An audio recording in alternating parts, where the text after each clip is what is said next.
Narito na ang mga balita mula sa GMA Integrated News.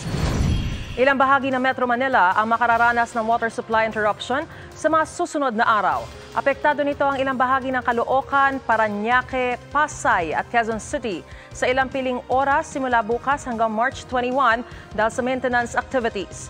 Ilang bahagi rin ng Muntinlupa, Pasay, Las Piñas, Parañaque at Bacoor, Cavite ang mawawala ng tubig sa March 21 dahil naman sa pagsasara muna ng Poblacion Water Treatment Plant.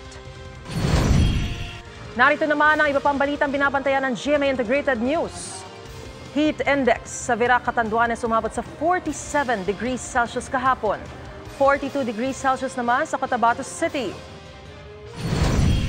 Sunog, sumiklab sa isang residential area sa Barangay Alabang, Muntinlupa ngayong umaga. At easterlies nakaapekto ngayon sa ilang bahagi ng bansa ayon sa Pag-asa. Para sa mas malaking misyon at mas malawak na paglilingkod sa bayan, ako po si Mariz Umali ng GMA Integrated News, ang News Authority ng Pilipino.